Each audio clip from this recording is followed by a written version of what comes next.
ओम शांति। आज दिनांक 19 सितंबर 2022।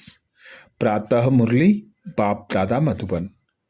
बाबा बोले, मीठे बच्चे, तुम फिर से राजयोग सीख रहे हो।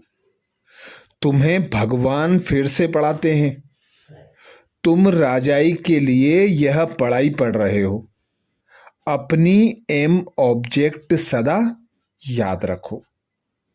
बाबा कहते, मीठे बच्चे, तुम फिर से राजयोग सीख रहे हो। तुम्हें भगवान फिर से पढ़ाते हैं। तुम राजाई के लिए यह पढ़ाई पढ़ रहे हो। अपनी एम ऑब्जेक्ट सदा याद रखो। स्वयं भगवान निराकार परमात्मा हम बच्चों को संगम युग पर राजयोग सिखाते। ज्ञान और योग के आधार पर राजाई प्राप्त कराते।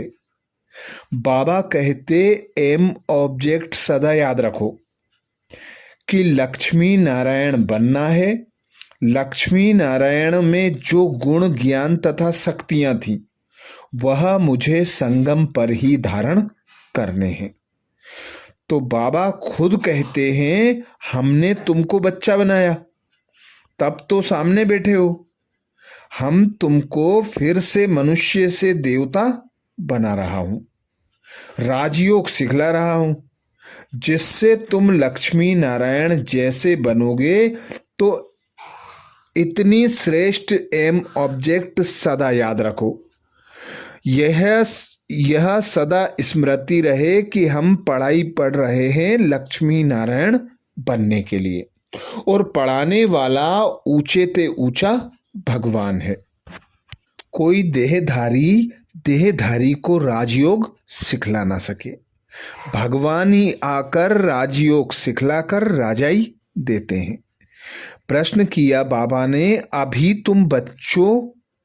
तुम बच्चे कौन सी तैयारी बहुत खुशी से कर रहे हो? अभी तुम बच्चे कौन सी तैयारी बहुत खुशी से कर रहे हो? उत्तर में बाबा कहते, तुम अपना यह पुराना शरीर छोड़ बाप के पास जाने की तैयारी खुशी खुशी कर रहे हो। एक बाप की ही याद में शरीर छूटे, घुटका ना खाना पड़े, ऐसी प्रैक्टिस यहां ही करनी है। तुम्हारी अभी स्टूडेंट लाइफ बेपरवाह लाइफ है, इसलिए घुटका प्रूफ बनना है। बाबा आकर हम बच्चों को श्रेष्ठ श्रीमत देते। बाबा कहते, अब घर जाना है, मैं तुम बच्चों को लेने आया हूं। तो हम बच्चे भी खुशी खुशी से इस पुरानी देह को, पुरानी दुनिया को छोड़ने की खुशी खुशी से तैयारी करते हैं कि अब घर जाना है। जिसके लिए बाबा श्रीमत देते, एक बाप की निरंतर याद रहे, घुटका नहीं खाना, याद में रहकर ही शरीर छोड़ दें, यह पुरुषार्थ करना है। गीत सुनाया बाबा ने, रात के राही रुक मत जाना, सुबह की मंजिल दूर नहीं। ओम शांति। रूहानी बच्चे पढ़ रहे हैं। स्टूडेंट जब पढ़ते हैं तो यह जानते हैं कि हम क्या पढ़ते हैं। पढ़ाने वाले को भी जानते हैं, और एम ऑब्जेक्ट, उद्देश्य और प्राप्ति क्या है, वह भी अच्छी तरह से जानते हैं। अभी तुम सब जानते हो कि हम मनुष्य से देवता बन रहे हैं। इस समय हम ब्रह्मा मुख वंशावली ब्राह्मण बने हैं। तुम क्या पढ़ते हो? बाबा पूछते, तुम क्या पढ़ते हो? राजयोग।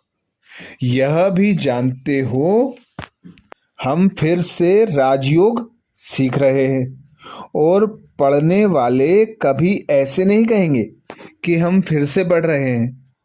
यहाँ तुम बच्चों को निश्चय है कि हम फिर से राजयोग सीख रहे हैं, जो 5000 वर्ष पहले सीखा था। यह ज्ञान सिर्फ तुम्हारे पास ही है। भगवान फिर से आकर पढ़ाते हैं। यह कोई कम बात थोड़े ही है। यह भी बच्चों को पता है कि भगवान एक है और भगत अनेक हैं।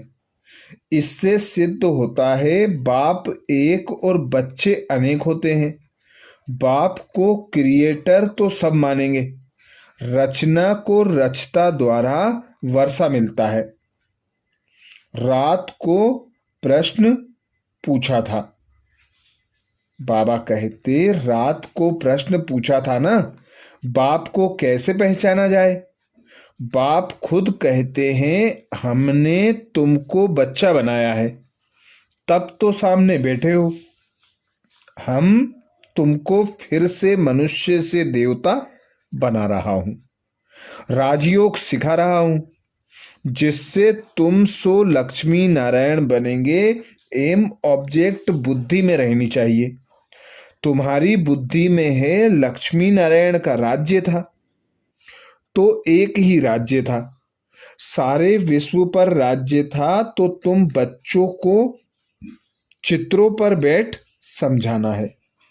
हम क्या पढ़ रहे हैं? यह है एम ऑब्जेक्ट। स्कूल में बच्चे पढ़ते हैं तो माता पिता भी जानते हैं क्या पढ़ रहा है। यहाँ तुम फिर से राजाई के लिए पढ़ रहे हो तो तुमको मित्र संबंधी को भी बतलाना पड़े। हम इस गीता पाठशाला में राजयोग सीखते हैं, जिससे हम राजाओं का राजा बनेंगे। इस पाठशाला में बूढ़े जवान बच्चे सब पढ़ते हैं। यह वंडर है ना। पाठशाला में तो ऐसा होता नहीं, इसलिए इसको सत्संग भी कहा जाता है। सत्संग में तो सब जाते हैं, परंतु वह ऐसे नहीं कहेंगे कि हम राजयोग सीखने जाते हैं। उनको कोई भगवान तो नहीं पढ़ाते हैं, तुमको तो भगवान खुद पढ़ा रहे हैं। यह चित्र तो घर घर में होने चाहिए। माता पिता मित्र संबंधी जो भी आए उनको समझाना है कि हम यह पढ़ रहे हैं। यह पढ़ाई तो बहुत सहज है, नाम ही है सहज ज्ञान, सहज राजयोग। राजा जनक को भी सेकंड में ज्ञान मिला और जीवन मुक्त हुआ। मनुष्य भी कहते हैं हमको जनक मिसल ज्ञान चाहिए, जो हम गृहस्थ में रहते पा सकें। यह तो बहुत ऊंची पढ़ाई है। मनुष्य से देवता बनना है। देवताओं की महिमा कितनी ऊंची है। सर्वगुण संपन्न, 16 कला संपूर्ण, संपूर्ण निर्विकारी, संपूर्ण अहिंसक। यह है मृत्यु लोक, वह है अमरलोक। पतित दुनिया आसुरी, पावन दुनिया देवीय दुनिया। पावन दुनिया में जाने के लिए पवित्र बनना है। लक्ष्मी नारायण पावन थे ना, अभी तो वह है नहीं। यह तो पतित राज्य है, फिर से पावन बनना है। लक्ष्मी नारायण का चित्र बहुत अच्छा है। लक्ष्मी नारायण में सभी, बाबा कहते लक्ष्मी नारायण में सभी का प्यार रहता है। तब तो बड़े बड़े आलीशान मंदिर बनाते हैं। श्री कृष्ण का तो छोटा छोटा मंदिर बनाते हैं, जैसे बच्चों का होता है। उनको यह पता ही नहीं कि राधे कृष्ण ही लक्ष्मी नारायण बनते हैं। तुम समझा सकते हो कि आज से 5000 वर्ष पहले इन लक्ष्मी नारायण का राज्य भारत में था, और कोई के चित्र है नहीं। सूर्यवंशी डिनाइस्टी मशहूर है। लक्ष्मी नारायण और सीताराम की डिनाइस्टी थी। फिर द्वापर कलयुग होता है। अभी कलयुग का अंत है, फिर से वही राजयोग सीख रहे हैं। 5000 वर्ष पहले राजयोग सीख राजाई प्राप्त की थी। बरोबर वह संपूर्ण निर्विकारी थे। अभी पतित दुनिया है, इसलिए परम पिता परमात्मा को आना होता है। गाते भी हैं पतित पावन आओ, वह तो निराकार ठहरा ना। श्री कृष्ण तो प्रिंस है सतयुग का, वह कैसे आकर पावन बनाएंगे? तो समझाना पड़े कि साकार को भगवान नहीं कहेंगे। दूसरे धर्म वाले परमात्मा को निराकार मानते हैं। वही creator, guide, blissful God father, सर्व का दुख हरता, सुख करता है। बाप जब दुख हरते हैं तो सुख भी देते होंगे ना। तुम मित्र, संबंधी आदि को समझा सकते हो। वहां तो वेद शास्त्र अनेक मनुष्य सुनाते हैं, यहां तो सब सुनते ही एक से हैं। बाप कहते हैं तुम मेरे से ही सुनो। भगवानुवाद जरूर किस तन में आएगा ना। गाया हुआ है ब्रह्मा द्वारा ब्राह्मण रचे। हम ब्रह्मा कुमार कुमारियां हैं। 5000 वर्ष पहले भी संगम पर ब्रह्मा मुख कमल से ब्राह्मण रचे। जो ब्राह्मण फिर देवता बने थे। अभी हम शूद्र से ब्राह्मण बन फिर देवता बनेंगे। हम फिर से राजयोग सीख रहे हैं, कल्प पहले भी सीखे थे। समझेंगे, यह तो बड़े निश्चय से बोलते हैं। भगवानुवाच मैं तुमको फिर से राजयोग, बाबा कहते भगवानुवाच मैं तुमको फिर से राजाओं का राजा बनाता हूं। अक्षर तो बरोबर गीता में है। राजयोग से हमने राजाई पाई। फिर द्वापर में रावण राज्य शुरू हुआ। अभी रावण राज्य पूरा होता है, हम फिर से राजयोग सीख रहे हैं। कल्प पहले भी सीखे थे। समझेंगे, यह तो बड़े निश्चय से बोलते हैं। भगवानुवाच मैं तुमको फिर से राजाओं का राजा बनाता हूं। अक्षर तो बरोबर गीता में है। राजयोग से हमने राजाई पाई। फिर द्वापर में रावण राज्य शुरू हुआ। अभी रावण राज्य पूरा होता है, हम फिर से राजयोग सीख रहे हैं। और पाठशालाओं में ऐसे नहीं कहते हैं कि हम फिर से पढ़ रहे हैं। यह तो बच्चों की बुद्धि में है। कहते हैं कि मैं फिर से राजयोग सिखाने आया हूं। उस समय महाभारत लड़ाई लगी थी। पांडव गीता सुनते थे। तुम हो रूहानी पंडे, हे रूहानी बच्चे, अथवा रूहानी पंडे, थक मत जाना। बाप कहते हैं ना, गीता जरूर भगवान ही सुनाएंगे ना। हे भी भगवानुवाच, तुम जानते हो हम स्वर्ग के सुख पाने के लिए राजयोग सीख रहे हैं। भगवान है ही निराकार। शिव जयंती मनाते हैं तो जरूर जन्म लेकर कुछ किया होगा ना, वर्षा दिया होगा। बरोबर सतयुग में सूर्यवंशी देवता थे। डिनाइस्टी में बहुत होते हैं ना, जैसे Edward the first, second, third, इन्हों की भी डिनाइस्टी चलती है। यह भी ऐसे हैं। तुम बच्चे चित्रों पर अच्छी रीति समझा सकते हो। यह ब्रह्मा कहते हैं मैं थोड़े ही भगवान हूं, बनाने वाला तो दूसरा होगा ना। मैं कहां से सीखा? अगर हमारा मनुष्य गुरु होता तो गुरु से लाखों करोड़ों सीखने वाले चाहिए। सिर्फ यही सीखा क्या? और सब चेले कहाँ गए? यहाँ तो है ही भगवानुवाच। उसने यह राज समझाया है। यह चित्र कैसे बैठ निकलवाए। लक्ष्मी नारायण बचपन में राधे कृष्ण थे। गीता का भगवान कहते हैं मैं कल्प कल्प कल्प के संगम युग पर आता हूं। प्रलय की तो बात ही नहीं। तुम भी कहते हो हम फिर से देवता बन रहे हैं। शिव जयंती भी गाई जाती है। लाखों वर्ष तो नहीं हुए, बाप बैठ समझाते हैं। इन शास्त्रों आदि में कोई सार नहीं है। यह पढ़ते पढ़ते तुम्हारी कला उतरती गई है। अभी तो कोई कला नहीं रही। बाप कहते हैं भक्ति से कोई भी मेरे से मिल नहीं सकता, मुझे आना ही पड़ता है। तुम कहते हो भगवान किस ना किस रूप में आएगा। श्री कृष्ण तो है ही सतयुग का प्रिंस, शिव तो है निराकार, वह जरूर किसमें आया होगा। पतित पावन तो जरूर कलयुग के अंत में आया होगा। श्री कृष्ण को द्वापर में ले गए हैं, यह तो सोचता नहीं। बाप कहते हैं, बाबा कहते तुम भी कहते हो हम फिर से देवता बन रहे हैं। शिव जयंती भी गाई जाती है। लाखों वर्ष तो नहीं हुए, बाप बैठ समझाते हैं इन शास्त्रों आदि में कोई सार नहीं है।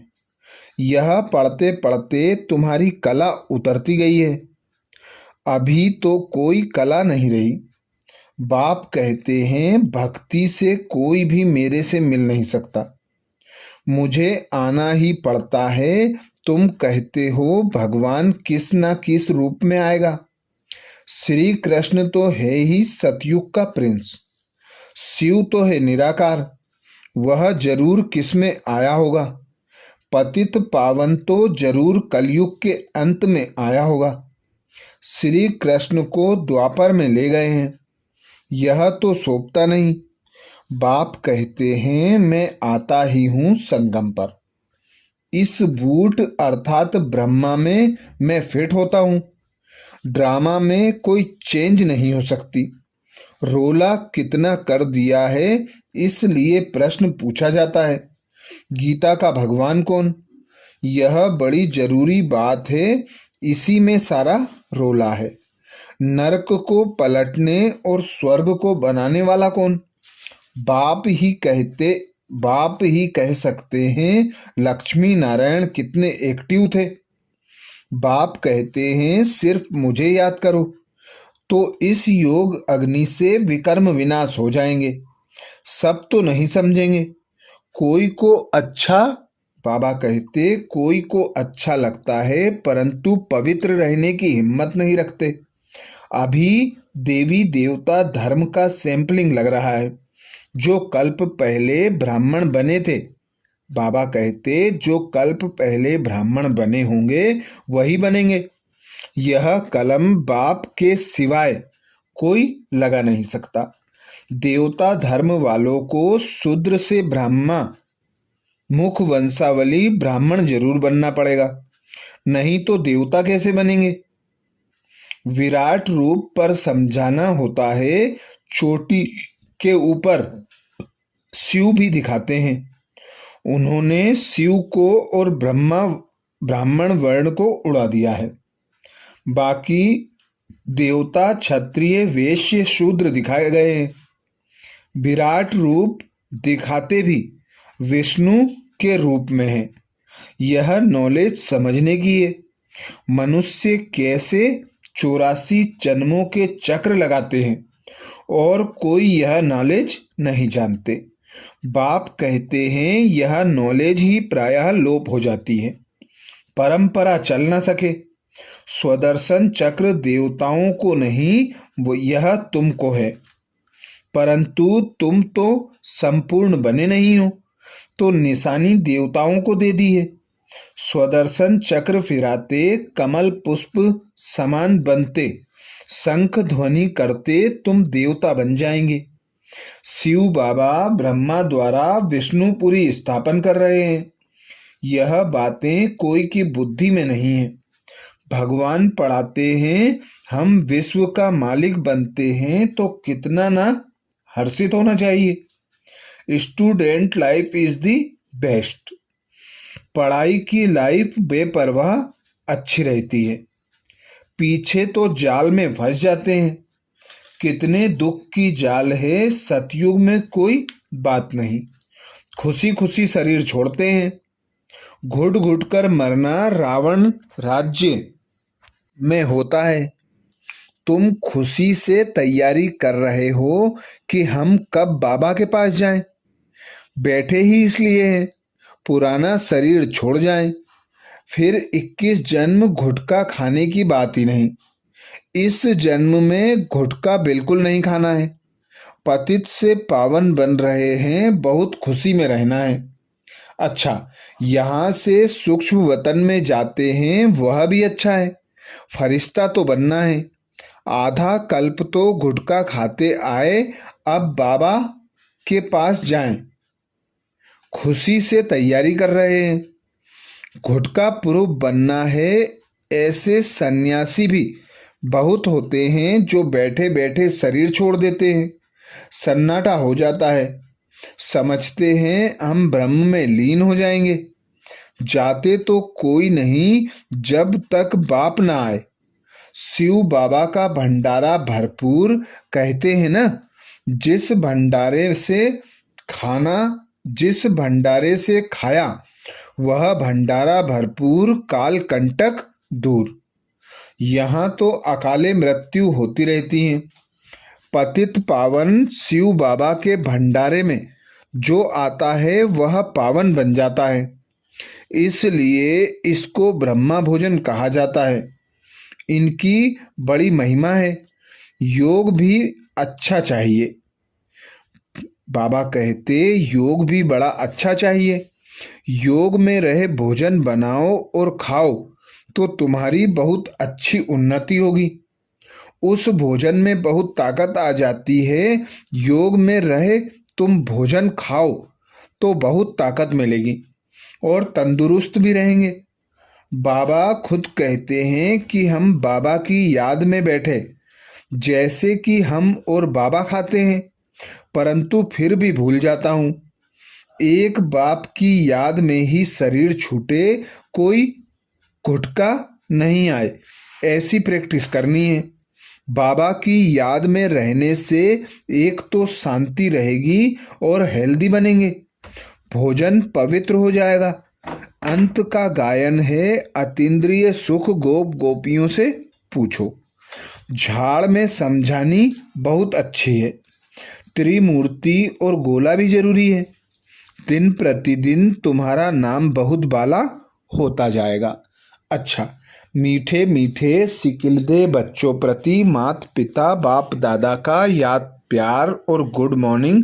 रूहानी बाप की रूहानी बच्चों को नमस्ते। हम सब रूहानी बच्चों की रूहानी माता पिता बाप दादा को याद प्यार गुड मॉर्निंग और नमस्ते।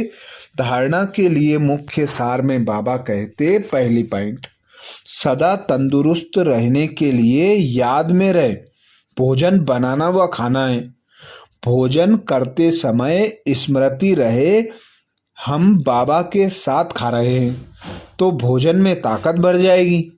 सदा तंदुरुस्त रहने के लिए याद में रहकर भोजन बनाना व खाना है।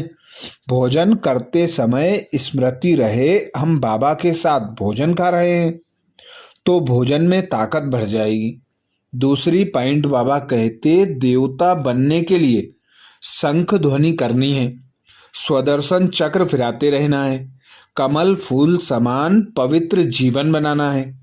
देवता बनने के लिए शंख ध्वनि करनी है, स्वदर्शन चक्र फिराते रहना है, कमल पुष्प समान पवित्र जीवन बनाना है।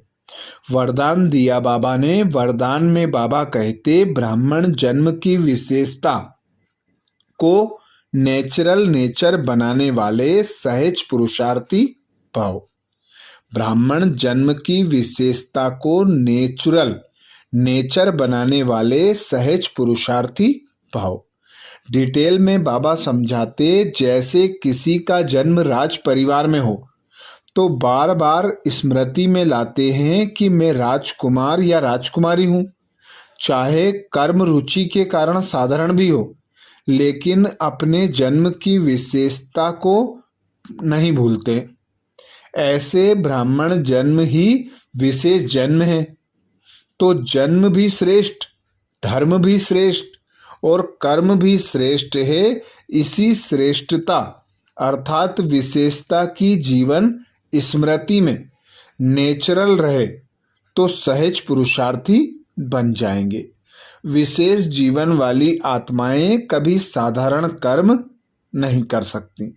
स्लोगन में बाबा कहते, डबल लाइट रहना है तो विघ्न विनाशक बनो। डबल लाइट रहना है तो विघ्न विनाशक बनो। तो ये थे बाबा के महावाक्य। अच्छा, ओम शांति।